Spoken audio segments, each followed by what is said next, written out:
Hey, this is Matt from InvestiQuant. Today is Monday, April 26, 2021. On Friday, the markets finished the week strong. They made a 50-day high. In fact, they made an all-time high up there at the high of the session on Friday.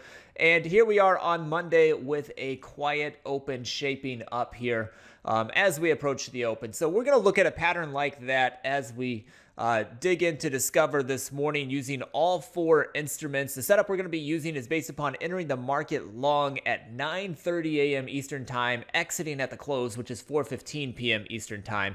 Now, currently, we're trading pretty flat in this overnight session. So to mimic that type of open, what I'm going to do is I'm going to use this gap size as a percentage of the 5-day ATR. And I'm going to say that the gap is less than 20% in either direction, up or down, of the 5-day ATR. So currently the 5-day ATR in the S&P is coming in about 48, 49 points. So doing 20% of that's just going to be a little bit under 10 points in either direction is what this is going to mean according to today's session. So I've got that inputted here. You can get as creative as you want with this gap size as a percentage of the 5-day ATR, gap size and points, however you want to do it. But this will mimic a small open in either direction since I don't have gap up or gap down. Now next I'm going to hop into the price patterns library. And like I said, we made sizable highs, all-time highs there at the high of the session before that little last 30, 45 minute sell-off that we had into the close on Friday.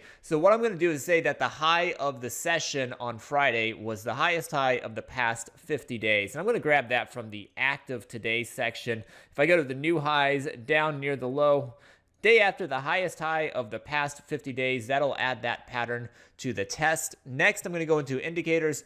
I'm going to put us above a 10 and 200-day simple moving average. And then lastly, I'm going to say that today is specifically Monday. So that means Friday, or the end of the week, made that highest high of the past 50 days, finished on a strong note, and here we are opening flat on Monday. Now I can hit view results.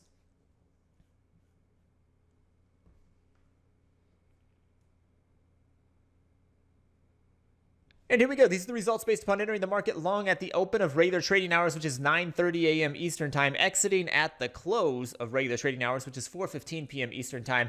When you have a flat open, and I'm describing that as opening less than 20% of the 5-day ATR away from the prior day close. So a small open opening gap relative to the prior session's close. The prior session made the highest high of the past 50 days.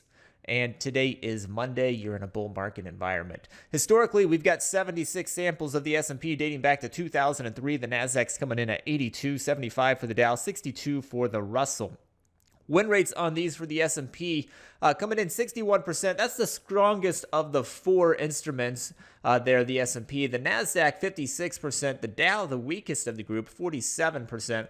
And the Russell, about 55%. So the win rates kind of mixed. S&P is the only one that's somewhat strong there at 61%. The others are a little bit more mild, with the YM actually just a touch weak. Average win, average loss on these. Average win is a little bit bigger for the S&P than the average loss. It's very similar in size for the NASDAQ and the Dow, and then the Russell has a little bit larger average loss compared to the average win. So kind of mixed overall. The S&P is the only one that's really been at least somewhat favored, where it's got a better win rate at 61% and the average win is larger than the average loss. The rest of them kind of mixed. So hopefully you found that helpful. Good luck today, and we'll see you next time.